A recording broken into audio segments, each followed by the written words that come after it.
All right, and we're on our final section of the War Brothers, and we are starting with chapter 23, Returnees. Returning home wasn't how Jacob had thought it would be. 20 or more government soldiers leapt out of the grass as fast and as sure as great cats after a kill. They surrounded them, pushing, shoving, jeering, and snarling. One soldier babbled into a cell phone. Jacob heard the word truck. They didn't need a truck. They needed food. "You took my sister," hissed a government soldier. "She was walking to school. Where is she?" He rammed his rifle butt into Paul's back. Paul's mouth was clamped shut. His hands balled up into two rock-hard fists. "Jacob!" Norman cried. "They will not hurt us," Jacob whispered, but he was not so sure. "Walk!" They were commanded. They all stumbled up the road towards the lodge. Jacob looked over at Tony, who walked with his eyes fixed on the ground. "You think that if you do not kill they will take you back? They will not believe you. They will treat you like a murderer." Tony's words rang in Jacob's ears. What if Tony was right? What if they would never be accepted again? What if they were forever blamed for all the things the LRA did? It wasn't fair, especially to Norman, a little kid. Jacob wasn't mad, like Paul, or scared, like Norman. He was tired. All of him was tired. Feet, bones, heart. His skin itched and hung off him like a shirt many sizes too big. His feet? No, he couldn't even think of his feet. He could barely feel them. They had made it. They had escaped. But here they were, still hungry, still afraid, still marching in front of guns. "Hannah!" Jacob whispered. "Quiet!" A soldier rammed the barrel of his gun against the back of Jacob's neck, just like before. Hannah did not look up. She, too, had her eyes glued to the ground while she secured the band of cloth covering her missing ears. Paul, Tony, Norman, Hannah, they dragged their feet as if walking towards a firing squad. Only Oteka held his head high, like a prince, as if nothing could hurt him, ever again. Right. Jacob straightened up and threw his own shoulders back. This time he caught Norman's eye and made his mouth smile, as if to say, "It will be all right." Slowly, as if each part of his body was working independently, Norman lifted his head and squared his shoulders too. Good, thought Jacob. He looked at Paul and willed him to look back. It worked. Again, Jacob smiled. Again, he threw back his shoulders. Paul grimaced and did the same. Good. He turned to Tony, but nothing on earth could get Tony's attention. A truck came barreling down the road at breakneck speed.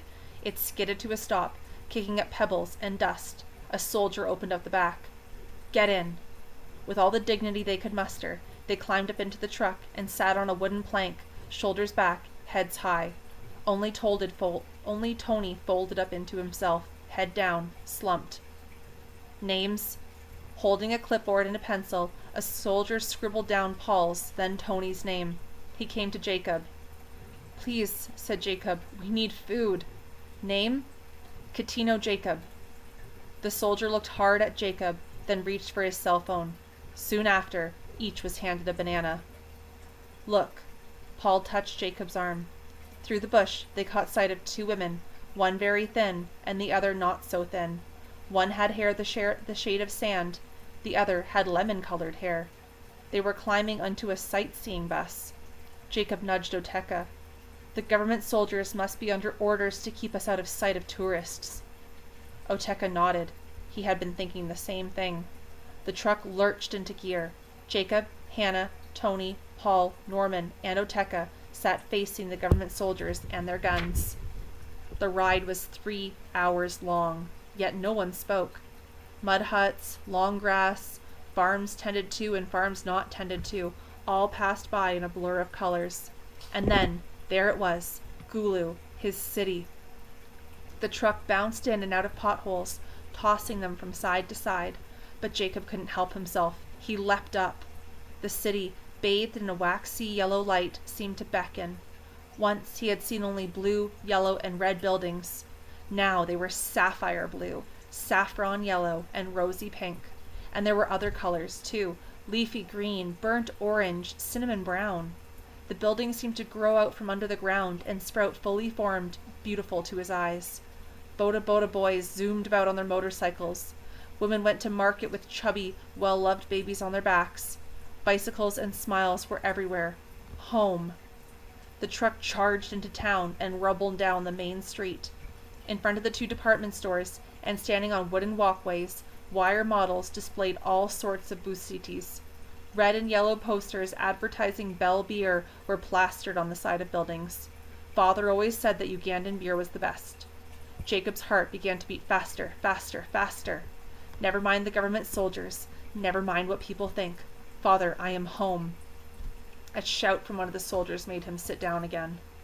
The truck pulled into a large compound with gray cement buildings and stopped, jolting them all forward, then back. There was no color here.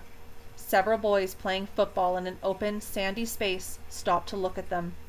There were offices, a chapel, and a 2-meter-high wooden fence surrounding the entire area. "Get out," hollered a soldier. Policemen were waiting for them. Jacob heard the car before he saw it. The Honda Accord had barely come to a stop before Father flung open the door and ran towards Jacob. "Jacob, my son, my son!" he cried over and over. He hugged Jacob, kissed the top of his head, then stood back and took in the sight. His eyes became wet. His voice grew quiet. "My son, I failed you." "I will be well again, and you did not fail me, Father." He looked smaller than Jacob remembered, and older. Father covered his eyes with his hands. Tears fell through his fingers. A van pulled through the gates. 2 nuns dressed in blue habits climbed out and hurried towards Hannah. Where had they come from? What did they want? Their arms enveloped Hannah, and then the 3 of them walked back to the van together. What were they doing? Stop! Stop! The van doors slammed shut, and the sound echoed across the compound. "I will be back, Father," shouted Jacob as he started to run across the compound. "Wait!" He could see Hannah's face in the window. He saw her mouth form his name. A policeman put up his hand.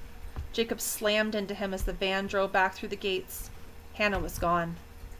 The counselors said it was best they all stay in the rehabilitation center for a few weeks. Father argued. He wanted his boy home. In the end, Father relented. The police interrogated them. They did not seem to care about how they were treated by the LRA.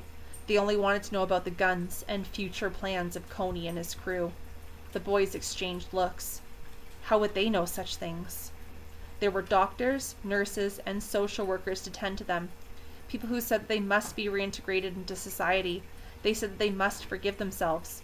Tony hung his head, but Jacob could only wonder. Forgive themselves. They had been stolen, imprisoned, tortured, abused. Whom should they forgive? Jacob said nothing, so the rest followed suit. They ate. They slept in single, squeaky iron beds. Norman especially slept a great deal. But Jacob would wake with a start at the slightest sound, his heart racing. A week passed. There was a rooster in the courtyard that would crow at odd hours during the day, and sometimes in the middle of the night too, waking them when they had finally been able to get to sleep. At one point, Oteka muttered something about throwing a rock at it, but they were all too tired to get out of bed. "Tony, are you awake?" It was just before dawn. "Tony?" Jacob got up, crept over to Tony's bed, and sat on the end. Tony rolled over and looked at the wall. He hardly talked at all. The counselors had said it was normal. They said, "Give him time." But 2 weeks had passed. "My mother is coming again today," he said in a low voice. "That is good," said Jacob. Tony's mother had come with his little brother the day after they'd arrived, but something had gone wrong.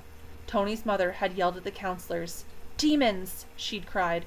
"My son must visit the medicine man." She had shoved a packet of cream into the counselor's hand. "Take this. It is muya, nut butter from a ya tree. It must be smeared on my son's chest to cleanse him of his crimes." "Your son is a Catholic," said the counselor. "He does not believe in witchcraft." More yelling. It went on for some time, and then Tony's mother and brother had left. She had not returned. "They call her things, bad, evil words." Tony's voice kept catching, like cloth on a jagged nail. "Who, Tony? Who calls your mother things?" Jacob inched up the bed. "The neighbors. At the well where she draws water, they call out, 'Konye P.' Useless, they say. You are useless. They shake their hands in the air and jeer at her. They know that I am a returnee, and my little brother, he is afraid of me. I can see the fear in his eyes. The rooster crowed again and again. As Jacob turned his head to look out the window, Tony scrambled up and walked out of the room towards the latrine. Paul sat up, rubbed his face, then put his arms behind his head and looked up at the ceiling. Would he have killed us, do you think, if he'd been ordered to? Jacob didn't respond. He just walked back to his bed and threw himself face first onto the mattress. Returning home wasn't how Jacob had thought it would be.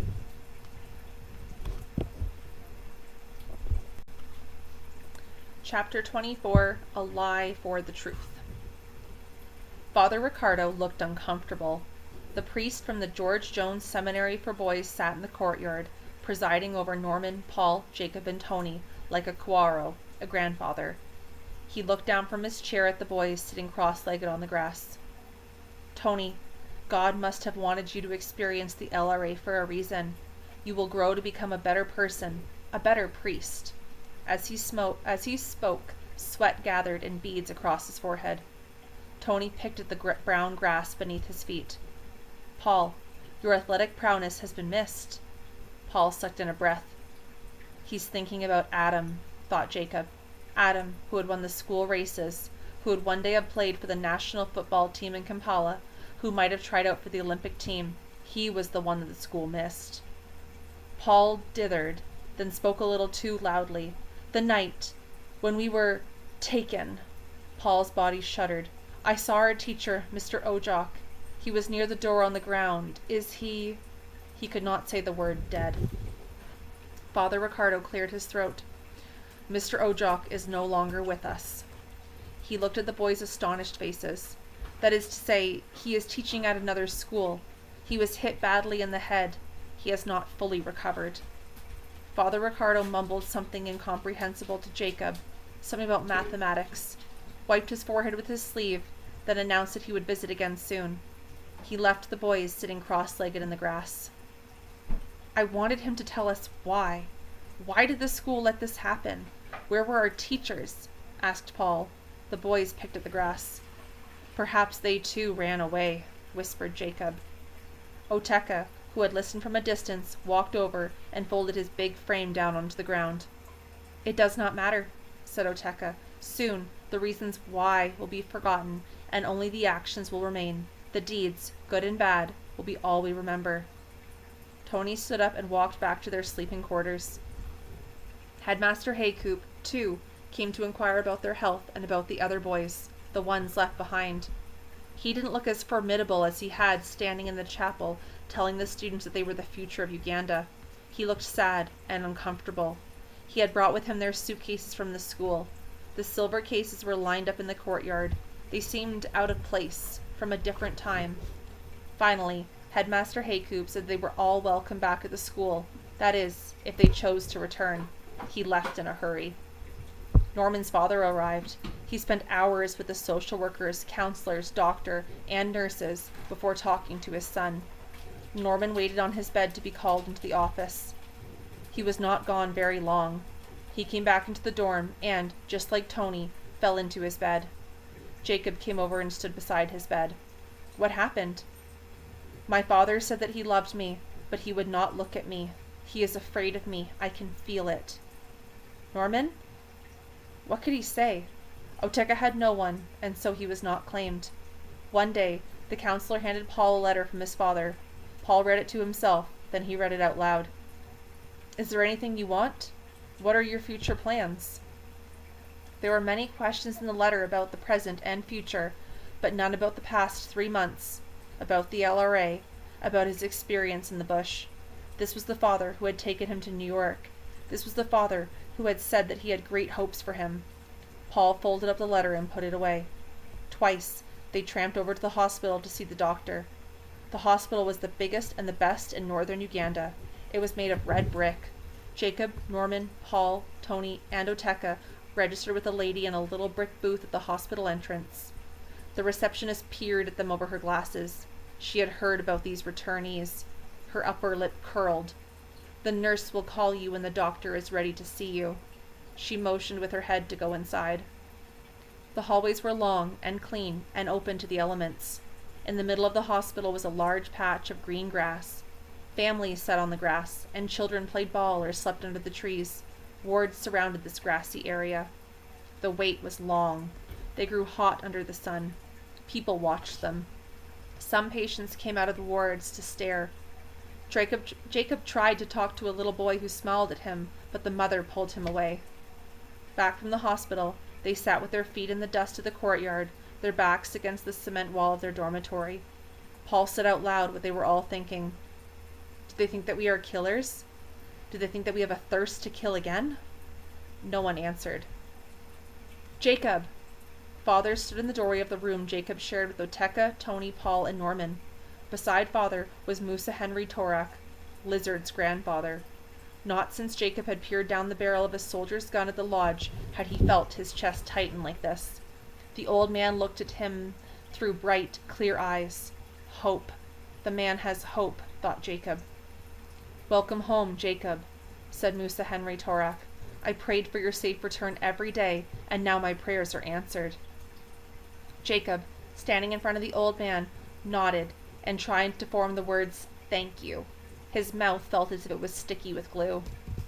Forgive an old man for taking liberties, young Jacob, but even a short walk can leave me breathless. Come sit by me. Musa Henry Torak turned and walked back out into the grassy area and sat on a plastic chair. Jacob looked around for support, someone to help him say what he needed to say, but Oteka, Paul, and Norman picked up a ball and wandered away. Tony, as usual, had walked off on his own. Are they kind to you here, young Jacob? asked Musa Henry Torak. Jacob nodded. You must know that you are a loved son, and that nothing you can do will change your father's love for you, or my respect for you. Jacob looked over at his father, who smiled back at him. I know what happened to your grandson. Jacob blurted out the words. He had to say it now, quickly. He could hear Musa Henry Torak take in a sharp breath. He is with God, whispered Jacob. Are you sure? You have never met him, never. Musa Henry Torak's voice trailed away. I am sure. He was... Jacob dithered. What is a lie? Coney and his commanders had told lies over and over until all those around him believed. Anyone could be persuaded that a lie was the truth if they were told it often enough, if they wanted to believe the liar. Your grandson was a good boy. He was killed because he was a good boy. He did not suffer. Jacob looked at the old man directly in the eyes when he spoke. In his mind's eye, he saw Lizard as he reached up to him, as he heard his words, help me. They were the words of a boy. Musa Henry Torak nodded, his head heavy. Yes, he was a good boy, always kind. I loved him very much. I still love him. Thank you, Jacob. It must have been hard to tell an old man that his grandson is dead. The truth is important. Slowly, he rose and left. Father followed his old friend across the compound and through the gate. The next morning, they awoke to find that Oteka had slipped away in the night. Chapter 25, The Nature of the Beast. Jacob, I have news. Good news. Paul waved a letter in his hand. Tony and Norman got one too. He was jumping up and down now. Look, see? Headmaster Haycoop arranged it. We will go to school in Kampala, and Tony's scholarship will be transferred. All three of us. No one will know us there. We can start again. We leave today. Paul took a deep breath as if to calm himself. Then suddenly, almost mid-sentence, his voice grew soft and quiet as a murmur. I will take care of them in Kampala. Paul motioned with his head to Norman and Tony. It does not matter what Tony did. I will care for them like you cared for us. Everything happened quickly. The staff gathered clothes for Tony. Instead of packing his things in a bucket, he was given a tin suitcase just like the other boys. They took up a collection and handed him more notes and coins than he had ever held in his life. This is for books and the things you will need. Paul and Norman repacked what little had been delivered to them from the school. Their mattresses were bundled up with cord and stood propped up against the door, ready to go. Jacob, your father is sending a car for you shortly, said one of the counselors. Jacob nodded. Jacob, what will you do? Asked Paul. I will go back to school, and maybe one day I'll be able to tell people about us. Maybe if they knew they would help. It is what Hannah believes. Jacob smiled. I shall visit you in Kampala. Father goes there on business often. You will see. We will meet again, he said. Where do you think Oteka has gone? Paul asked for the 10th time. Jacob shook his head. They knew so little about him, but they all felt the same way. With Oteka gone, something was missing. Tony sat silently on his bed, his case packed. Sorry, I had to pause there. I hope I'm picking up at the right spot. Tony sat silently on his bed, his case packed. Jacob walked over and sat on his bed. Tony, it was not your fault. How many times had Jacob said that? Tony shook his head as he picked up his bag. Norman let Tony pass out the door. The bus waited inside the compound. Norman looked back at Jacob. He wanted to say something, to do something, but there were no words. What is 124 times 68? Said Jacob. Too easy. 8,432, replied Norman. I think that if we were in a multiplication contest, you would win, said Jacob. No, said Norman simply. Norman was getting better, day by day. Goodbye. And then they were gone. Jacob sat by himself. The room, so full of sounds a moment ago, became still. A lizard raced up the wall, and from somewhere far off he heard children playing football. The sounds were unmistakable. A foot meets leather, a cheer. Jacob? Norman stood at the door. I thought you'd left. Norman dithered. By nature, he was a boy of few words, and many of those left to him were still held captive. He dropped his suitcase and walked over to Jacob. I think Paul has lied to us, he said. Jacob's eyebrows shot up in surprise. I think he told us those stories about America to make us think about other things. I do not believe children in America would be allowed to talk back to their parents, and I am sure children in America are not allowed to work the electricity, said Norman. And I am very sure that Americans do not dress their dogs in clothes. I think Paul told us those things to... Norman searched for the words. To amuse us. Then he did something so surprising that Jacob took in a deep breath and looked on, amazed. Norman smiled. It was a beautiful thing. I do not know. I have heard many strange things about Americans, and Europeans too, replied Jacob. But I would very much like to go to America and see for myself. Norman laughed. It was an infectious sound that starting his way down his throat and bubbling up like soda pop. And in that moment, swift and gentle, Norman kissed Jacob's forehead. Brother, he whispered. This time, the two walked out together. Norman, Tony, and Paul boarded the bus. There'll be other returnees like you, said a counselor to Jacob as they waved goodbye.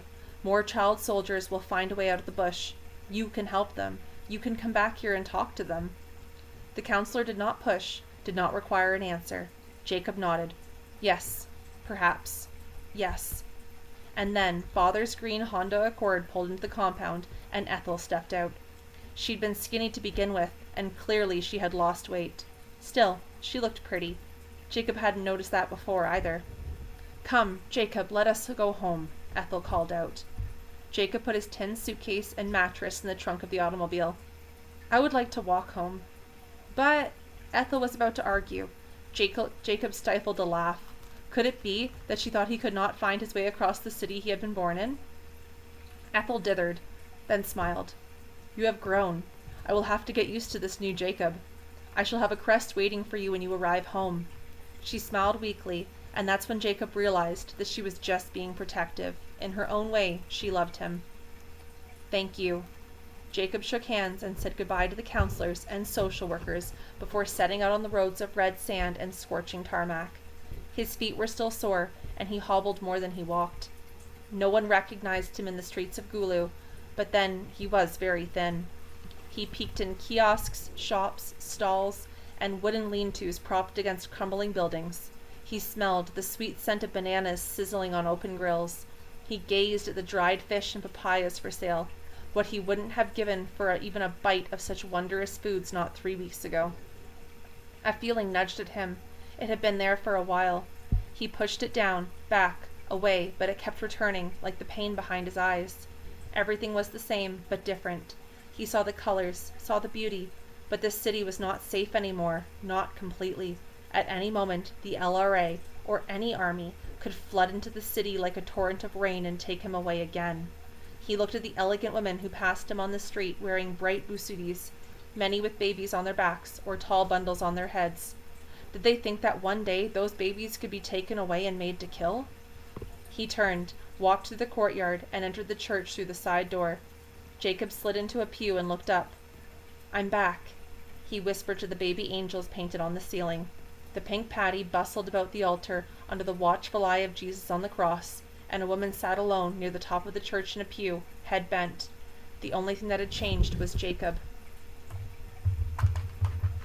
"Why do such things happen?" he whispered. Jacob shut his eyes. "Attack, attack, attack!" It happened like this. He would be fine, smiling even, and then memories would crash down on him like giant waves. "Hello." The waves turned soft and warm as the memories receded back to where they'd come from.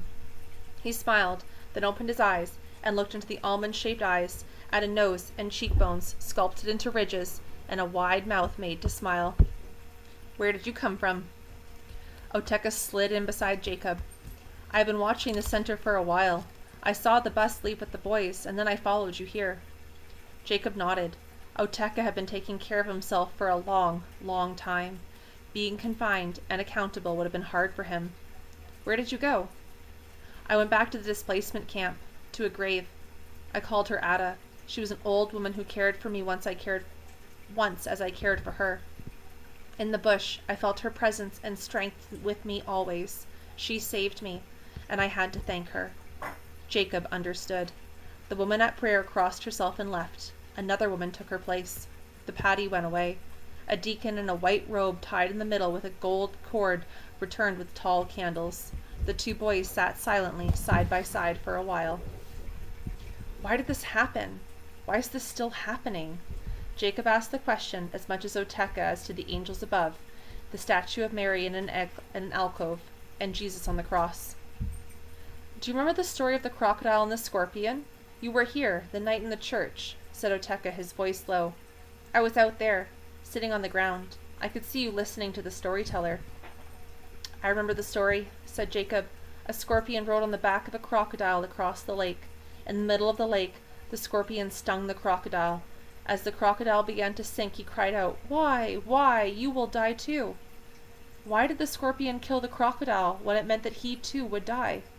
"Because," said Oteka, "it was in his nature. It is what the scorpion was born to do." A truck backfired. Children called out to each other. Around them was peace, and just kilometers away, in the bush, beasts ruled. "Are we born to be beasts? Is that our nature?" Jacob's throat closed up. "No, we can choose. That is God's gift," said Oteka. It occurred to Jacob that he would give his life for this friend, and yet the two had never talked, not the way friends talk. Was it possible to know a person's soul and not know the person? He didn't even know if Oteka was a true soldier of the movement, if he had been killed. "I came to say goodbye," said Oteka. He looked at Jacob in the eye. Wide-eyed and amazed, Jacob looked back at Oteka. "But you've just returned."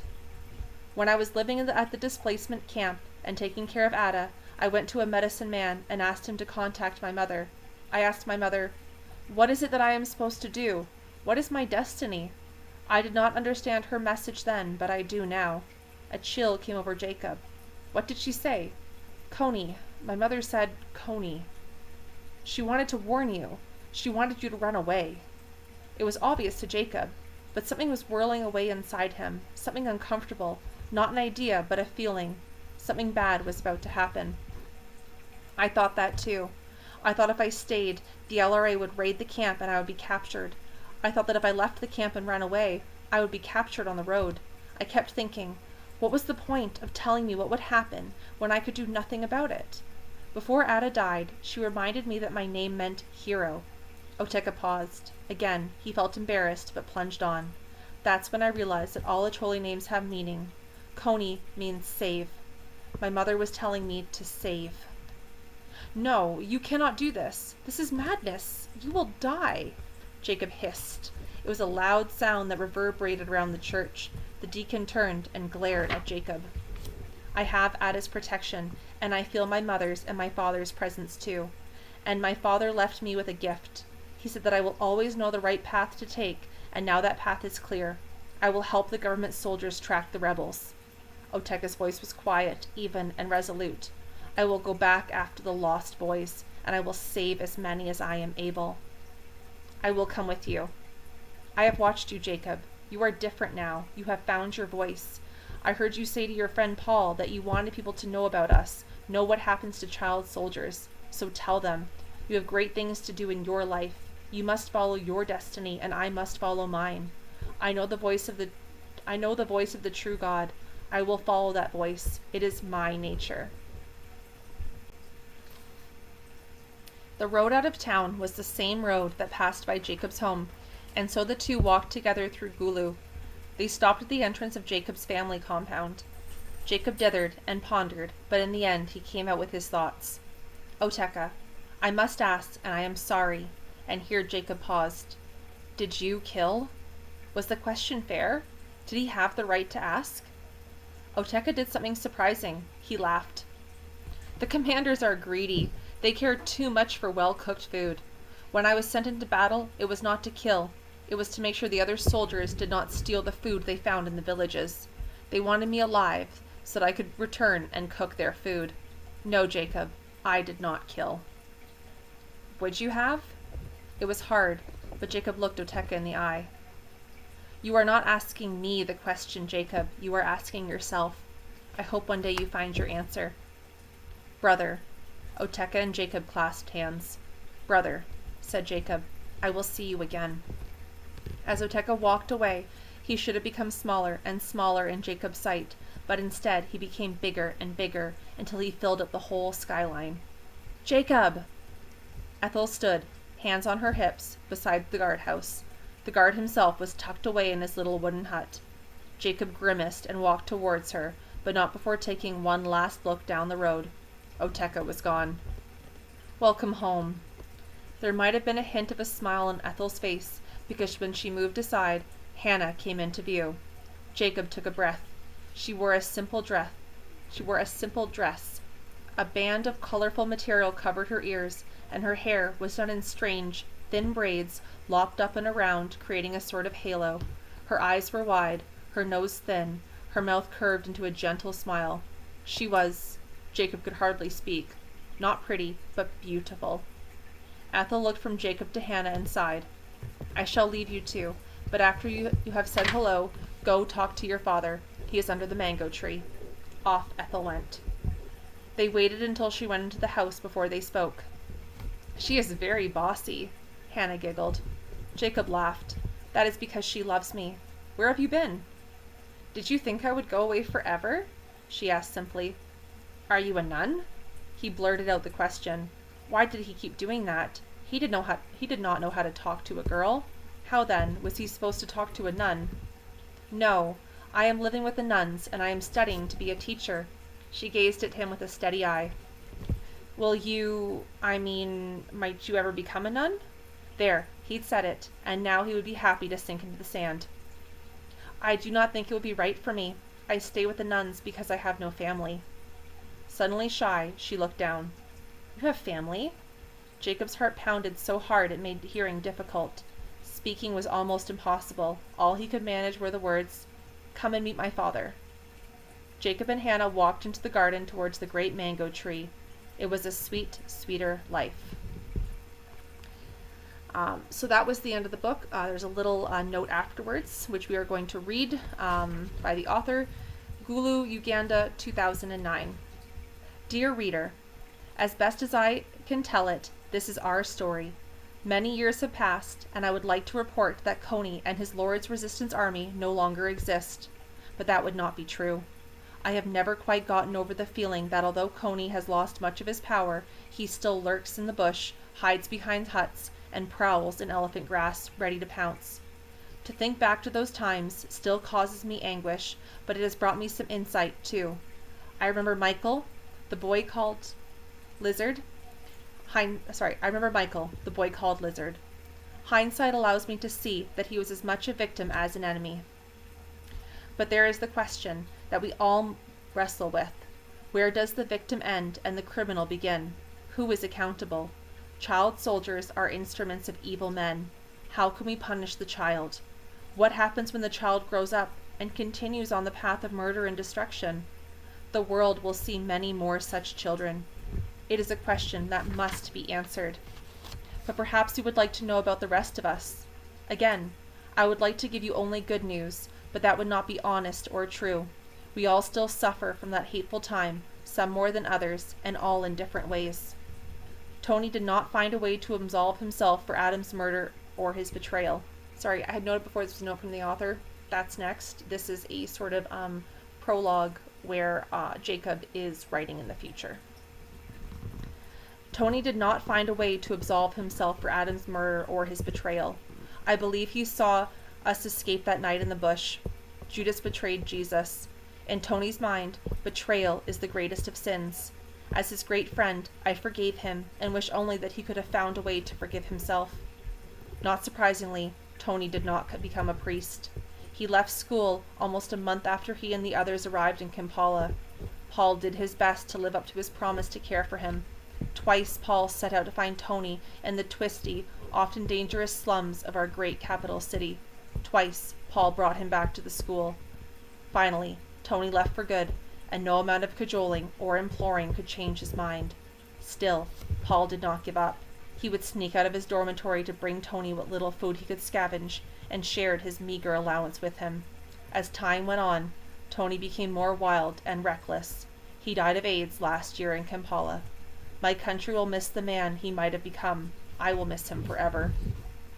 Paul is studying engineering at McKay University in Kampala. He will carry on his studies next year in England at Bristol University. When he is in England, he says, he will take pictures of dogs and cats wearing clothes. Norman still does not believe that such things are possible. Paul is successful, but his scars are within. He does not speak regularly with his father or the rest of his family. I remember the night at school when he first told us about his trip to America. He tried to hide the pride he felt for his father, but it was obvious. Paul says that his father now avoids him. I think that this has brought him great heartache. To live without family is to be alone. Paul is always busy, as if he is afraid to stop walking. I have never asked him why he did not use the gun to shoot the lion. Perhaps it was too dark to see. Perhaps his hatred for Lizard ran too deep. Perhaps I do not want to know the answer. And I have yet to ask him why he does not like elephants. Maybe I'll remember to ask at our next meeting. Norman is now 17 years old and completing high school. He hopes to go on and do a physics degree in university. He visited Gulu last year. Hannah says that he is a handsome boy. I trust her opinion, as I might not be a good judge of such things. But he is still quiet and given to reflection. We have tried to talk about our experiences with the LRA, but even the mention of it brings tears to Norman's eyes. When that happens, I too am transported back to the time when I tried to make shoes for him out of banana leaves and vines. I think that had we competed in a mathematics competition, he would have won. I hope this news will bring a smile to your face. My father and Ethel married last year. They live in Powder District on the farm. Ethel is still bossy, but I know she cares deeply for my father. Hannah is a teacher, and here is another surprise. We are to be married within the month. It took a long time to convince her that I was the right man for her. Father cares for Hannah very much. He searched for Hannah's extended family so he could pay them the traditional bride price. Sadly, he found none. This is not usually the case in Africa, but then AIDS, disease, and war have taken a heavy toll.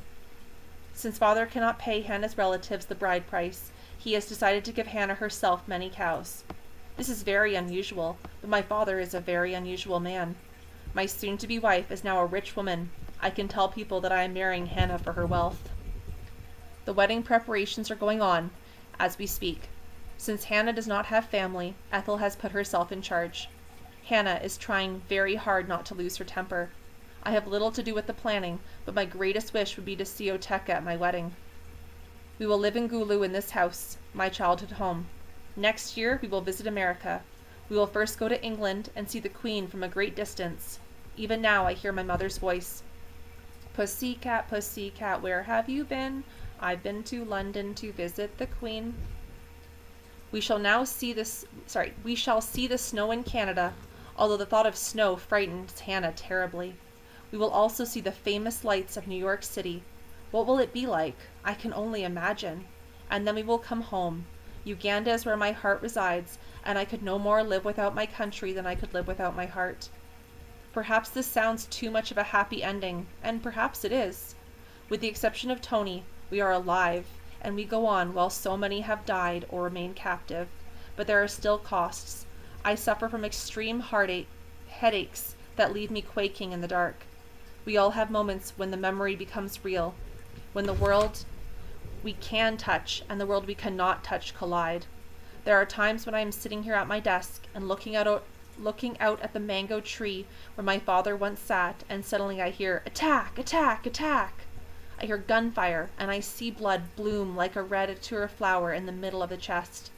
I see sunlight glint off a panga blade and severed limbs on the ground. And when these visions occur, my hands shake while the rest of me goes rigid. I am soon soaked with sweat. Hannah, too, experiences such moments. I have seen her suddenly grip a chair or a table to prevent herself from falling. I see her eyes grow wide, her teeth and hands clench. She touches the band of cloth around her head, then waits for the moments of terror to pass. After all these years, Hannah still has not talked about her war sister, Sarah, nor has she ever spoken about the incident that resulted in her torture. I do not believe that she ever will. We help each other as best we can. You should know, I will love and care for her until I die. Once, and perhaps this is funny, I was walking through the kitchen. Grasshoppers, waiting to be cooked, were popping in a covered pot. Pop, pop, pop. I fell to my knees in terror. Poor Bella. She has banned grasshoppers from the kitchen, but does not know why. I cannot explain. She is very old now, and it would hurt her if she knew too much. I have saved the hardest news for last. Hardest because it causes me pain to write it. Oteka spent years in the bush rescuing girls and boys, including some boys from my old school. After many long and dangerous treks, he would arrive here at the house. We would talk late into the night about God, and if he hears the voices of the lost boys and girls in the bush. Long gone are the days when Oteka would visit a medicine man. Oteka is now a committed Catholic trying to do God's work. We tell the story of the crocodile and the scorpion over and over, then debate and wonder, are we all beasts inside? What is our nature? Can a good boy be turned into a killer more easily than one who was not a good boy in the first place? I think of how the words of God were so misused by Coney and his commanders. I now believe that if you tell a lie, feed it, nurture it, and help it grow, it will be believed. It will grow powerful despite being rotten at the core. Our talks were long and passionate. 2 years ago, Oteka went off in search of more lost boys and girls. He has never been away this long. There have been reports of a gentle giant felled near the Congo border.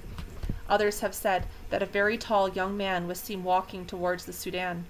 In my mind's eye, I see his towering frame protecting us. I feel the warmth of his smile, and I live in hope that one day he will return. Always there is hope. Hope for Oteka. Hope for child soldiers. Hope for all of Africa, the cradle of civilization, home to 800 million people, birthplace of the written word.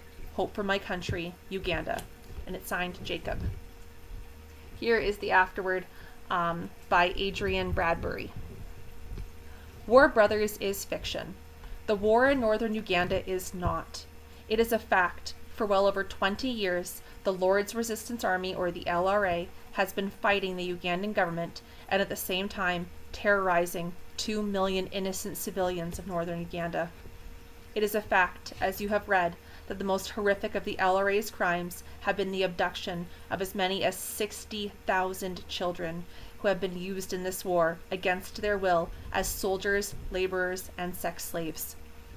And while these may be facts, they are not statistics. They are children. They're kids, just like you. They dream about being a doctor or a teacher or a professional soccer star. They dream, however, between nightmares of their time in the bush. They dream of terrible things that they have been forced to do, or they too would have been killed. While it's difficult for us to comprehend, they are the lucky ones. There is an entire generation of kids that has not lived even one moment of their lives in peace, and they are the lucky ones. Take a minute and think of the last time you were really afraid, say, when you were caught in the dark and panicked. Now imagine what it might be like if that was how you felt every single day. Gulu Walk is doing everything it can to be part of the hope for peace in Uganda. We focus every minute of every day on supporting the abducted children of northern Uganda. Even if there is peace tomorrow, there is still so much we can all do to raise our voices for peace and be partners in the future for the Acholi children. It can seem overwhelming, and I'm sure you'll ask yourself, how much of a difference am I really going to make? I'm just one person. What will it matter? Just ask yourself this. What would Jacob do? So that note by Adrienne Badbury, they are the founder and director of Gulu Walk, which is a campaign for athletes for Africa. Started with the footsteps of just 2 people and has grown into an urgent and impassioned worldwide movement for peace in northern Uganda, and a fundraising event that provides education and training that empowers this generation of children who are being left behind. For more information or to find out how you can get involved, you can go to the website Athletes for Africa or Gulu Walk. As well, at the very back, in case you were stuck on any words, there is a glossary of different Acholi words, or just simply things like, what's a white ant? And then we got the acknowledgements, and we're at the end. Good job finishing. If you followed me this far, hit subscribe to say thank you, but good job. We finished it. I know it was a difficult read, but you made it through.